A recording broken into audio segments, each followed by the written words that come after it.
За манай Нямбатар ингээд нэг төвхтэй ингээд асуудал ярихаар өөдөөс зүгээр нэг явган хэрүүл болгоод байдیں۔ Уг нь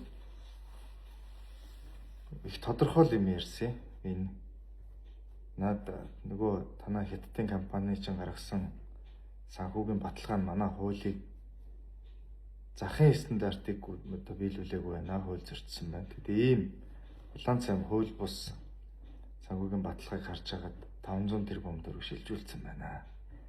Эндээ зүгээр өөрөө чи үнэхээр хуулийн байгууллага шалгахгүй байгаа бол ядаж энэ нэг хотын иргэдийн итгэлийг аваад дарга хийжсэн хүний хувьд ёс зүйн ёс суртахууны хариуцлага үлээгээд даваа талаатайгаа хамт шалгуулчаач л гэсэн шүү дээ.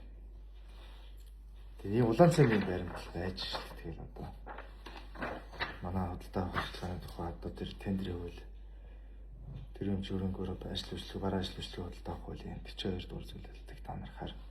Тэгээ миний одоо энэ доотлох комментээр би оруулчихъя. Энэ санхүүгийн баталгааг нь хар. Тэгээ ингээ хуульж өртсөн байна. Ингээд хохирооцсон байж тээ улсыг гэж хэлж яхад л өөдөөс ядаргаатай ямар сургуульд өгсөн чи юм байгаагүй гуяа ганцгалсан юм уу гэж. Гуяа ганцгалсан юм байсан гэсэн байлаа шүү. Тэгээ одоо горооч нэг тийм овоццоод байгаа маалга тэгэл ганцгандаа гуйтал явж штэ.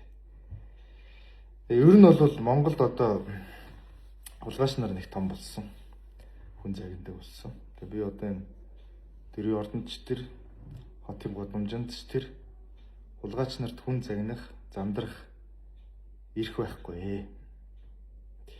Зүгээр л би муухай хүн байж болно. Сайхан гээгүй штэ, намайг хайрлагээгүй штэ. Зүгээр л энэ хууль зөрчсөн байна. Тэгээ хуулийн байгууллагын шалга улаан цайм ингээд цагаан дээр хараад бичсэн хуулийг зөрчөөд Монгол улсыг 500 тэрбум төгрөгийн 500 тэрбум шүү дээ. Тэгээ 500 тэрбум төгрөгийн хохирол учруулсан хүн зүгээр эцэг хариуцлага хүлээлгэсэн шүү дээ. Өөр би юу гэсэн? Нямбатарыг би ер нь одоо 2018 оноос хойш л тэр одоо байнга хэрэлдэж байна. Бараг намар хавар болгон л хэрэлдэж байна яг үнэндээ. Хууль зүйн сайд байхаас нөхсөлөл Улаанбаатар 3 удаа орж ирсэн. Тэр болгон битээр муудалсан, ар дээр муудалсан дандаа. Гэтэ би нэг ч удаа Нямбатарыг доромжилж чи ийм тийм байсан, байдаг, байгаа. Ийм тийм хүн гэж ярьж байгаагүй. Тэнэг л гэж ийсэн. Хэрүүлжил гэж ийсэн баг. Тэгээ одоо эдгээр чинь тодорхой шинж тэмдгүүд нь шүү дээ. Намайг юу гэлээ? Зарим гүтгэлэгт нь бас нэг хариу мэдээлэл өгөхгүй болохгүй байна. Улаан цам гүтгээд идэг юм гээд эзэн боолмол курс төгслөө яалаа хэлээ. Нэгдүгürt манай сургууль курс биш ээ. Дээд курс биш. Сэтгүүлч коллеж гэж байсан. Би одоо энэ номон дээр бичсэн. 4 жил би сэтгүүлчээ сураад өгсөн юм аа. Ер нь бол бас гайгүй сэтгүүлч байсан гэж боддог, мэрэгчлэлтэй эзэн байсан гэж боддог шүү. Манай сургууль бол Монголын хэвлэлийн үрэлэнгийн дэргэдэг. Манай хэвлэлийн үрэлэнгийн одоо 30 жилийн маргааш болно. Нямбатар тархус ирээрээ би өөрчий. Ирээд бас ямар хэвлэлийн үрэлэн гэж ямар газар, ямар зорилготой юу хийсэн гэдэг ингээд харах хэрэгтэй. Хэвлэлийн үрэлэнгийн дээд курс болон сэтгүүлч коллежийг ямар сэтгүүлч нарт өгсөөд өнөөдөр ямар одоо ажил үр дүн гаргаад ингээд явж байгааг нь бас ир сайхан танилцах хэрэгтэй. Тэгэхгүй ингээд курс мөрсгээл шантаж гээл амьдралдаа би хизээ энийг шантажж байсан. Шантажтай харин үздэг эсрэг үзтгэл юм сэтгүүлч байсан. За тэр яах вэ? Энийг одоо тэг зориуд гэж байгаа юм. Хоёрдугаар тэр нэг тэжигчийн байр маярнд л гэдэг юм. Би одоо Бела Вестагаас нөгөөд бас тодорхой хугацаа өнгөрч байна. Тэг хүн чинь ингээл би төрөөсийн байр маярныхаа тухай зөндөө л ярьсан одоо тэгээд.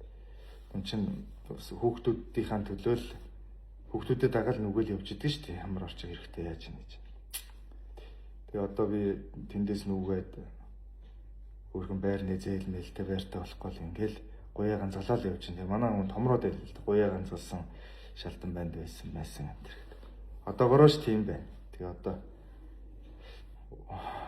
урд хэдийн цаана 500 тэрбум оолцсон хүн бол баргийн хүн тэгээд нэг гуяа ганцгалсан хүн болж харагддаг байлгүй дээ. Тэгээ би бол өөртөө чи ерөөсө хэрэлдмээргүй байна. Би ер нь тантай нэг хэрэлддэггүй шүү дээ. Таны асуудал тавьдаг, төвжирлийн шийдлээ ярьдаг. Таны энэ нэг хотын зохицолттой холбоотой баахан мөнгө дөрөв үрж байгаа зарж байгаа дэмий юм зарлаж байгаа нэг л шүүмжилдэг. Боксын холбоонд байхад хүн нэрэг зорч байгаа гэж чинь ярьдаг байсан. Хөлзөн сайд байхдаа тэр насанд хүрээгүй хүүхдээ бэлгийн хадалд орох морох гэж хөл санаачж тэр чинь бас ярьж ирсэн. Тантай дандаа л асуудал ярьдгийн үг нь.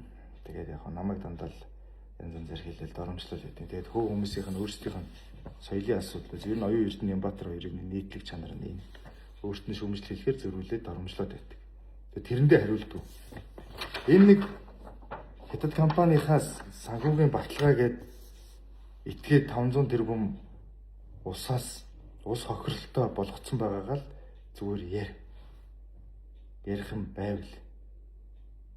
Тэрээс би муу хүн болчих асуудал байхгүй. Угаасаа би сайхан амьд биш. Тэрийг би номон дээрээ бүр ингэ бичсэн байгаа. Тэгээ манай Нямбатар дарагт би одоо ямар заралтай маш шулгаан мөнгөөр би бас солимооргүй байна. Зөв би бэлгэлчээ. Гэхдээ Нямбатар дарга ном уншдаг ойлгомжтой. Энэ оруулж байгаа постных нь үгсгийн алдаа, үгийн хэрэглээ тэгээд хүн хандж байгаа хандлагаас нь ном уншдаг нь бол ойлгомжтой. Тэгэхээр нэг уншихгүй байх. Ер нь уншдаг бол уг нь энэ дээр ингэ зүгээр нэг хүний дурсамж бас биш байгаа даа. Тэгээ ийм байна. Тантай бол юусоо тэр хэрэлдэх сонирхол алга байна. Монгол улсыг хохирлгүй болго. Бүлэг заллин хийчихэд томроод авах шаардлага байхгүй шүү.